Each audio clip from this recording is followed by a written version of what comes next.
ಯತೀಂದ್ರ ಅವರ ಹೇಳಿಕೆಗೆ ಸಂಬಂಧಪಟ್ಟಂತೆ ಉದಯ್ ಗೌಡ ಅವರ ಜೊತೆಗೆ ನಮ್ಮ ಪ್ರತಿನಿಧಿ ರೂಪೇಶ್ ಮಾತನಾಡಿದ್ದಾರೆ. ಏನ್ ಹೇಳಿದ್ರು, ಅವ್ರ ರಿಯಾಕ್ಷನ್ ಏನ್ ಹಾಗಾದ್ರೆ ನೋಡೋಣ. ಮತ್ತೆ ಹೇಳಿದ್ದಾರೆ ನಾಯಕತ್ವ ಬದಲಾವಣೆಗೆ ಸಂಬಂಧಪಟ್ಟ ಹಾಗೆ ಮತ್ತೆ ಮಾತಾಡಿದ್ದಾರೆ ಸರ್. ಇದು ಹೇಳಿಕೆಗಳು ಏನಂತ? ಈಗ ಅವ್ರ ವೈಯಕ್ತಿಕ ವಿಚಾರ, ಅದು ಪಕ್ಷದ ನಿರ್ಧಾರ ಅಲ್ಲ, ಹೈಕಮಾಂಡ್ ನಿರ್ಧಾರ ಅಲ್ಲ. ಸೊ ಹೈಕಮಾಂಡು ನಮ್ಮ ಪಕ್ಷದ ವರಿಷ್ಠರು ತೀರ್ಮಾನ ತಗೊಂಡಾಗ ಅದ್ರ ಬಗ್ಗೆ ಮಾತಾಡ್ಬೋದು. ಈಗ ಯಾರೂ ನಾಯಕತ್ವ ಬದಲಾವಣೆ ಮಾಡಿ ಅಂತ ಯಾರೂ ನಾವು ಕೇಳ್ತಿಲ್ಲ ಪಕ್ಷದಲ್ಲಿ, ಅಥವಾ ಪಕ್ಷದ ಹೈಕಮಾಂಡ್ ಕೂಡ ಎಲ್ಲೂ ಚರ್ಚೆ ಮಾಡಿಲ್ಲ. ಸೊ ಯತೀಂದ್ರ ಅವರು ನಮ್ಮ ಥರ ಶಾಸಕರೇ, ಅವ್ರ ವೈಯಕ್ತಿಕ ಹೇಳಿಕೆ ನೀಡಿರ್ಬೋದು.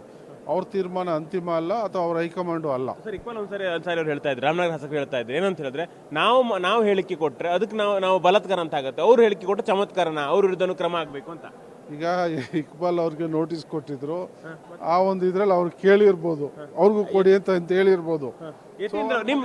ನಿಮ್ಮ ಸರ್ ಏನು ಯತೀಂದ್ರ ನೋಟಿಸ್ ಕೊಡ್ಬೇಕಂತ ಹೇಳ್ತಾರೆ ಅಲ್ಲ, ಅದು ಹೈಕಮಾಂಡ್ ಇದೆ, ನಮ್ಮ ಅಧ್ಯಕ್ಷರಿದ್ದಾರೆ, ಅವ್ರ ನಿರ್ಧಾರ ತಗೋತಾರೆ. ಸರ್, ನಿಮ್ಗೆಲ್ಲ ಅಧ್ಯಕ್ಷರು ಹೇಳ್ಬಿಟ್ಟಿದ್ದಾರೆ ಯಾರು ಕೂಡ ಮಾತಾಡಬಾರ್ದು ಅಂತ ಹೇಳಿ. ಆದ್ರೆ ಈಗ ನಮ್ಗೆ ಅಧ್ಯಕ್ಷರು ಮಾತಾಡಬೇಡಿ ಅಂತ ಏನು ಹೇಳಿಲ್ಲ. ಆದ್ರೆ ಯತೀಂದ್ರ ಅವ್ರಿಗೆ ಕರೆದು ಮೊನ್ನೆ ಹೇಳಿದ್ರಂತೆ. ಆದ್ರೂ ಕೂಡ ಯತೀಂದ್ರ ಅವ್ರು ಹೇಳ್ತಿದ್ದಾರೆ ಇದು ಹೇಳಿಕೆ ಹಿಂದೆ ಬೇರೆ ಯಾರೋ ಇದ್ದಾರೆ ಅಂತ ಹೇಳಿ ರೇಖೆ ಆಪ್ತರು ಹೇಳೋದು ಸರ್. ಅದು ನನಗೆ ಗೊತ್ತಿಲ್ಲ, ಯಾರು ಇದಾರೋ ಯಾರು ಇಲ್ವೋ, ಅದು ನಮಗೆ ಸ್ವಂತ ಬುದ್ಧಿ ಇರಬೇಕಲ್ಲ. ಸುಮ್ಮನೆ ಇದ್ರೆ ಸರ್, DK CM ಆಗ್ತಾರೆ ಸರ್?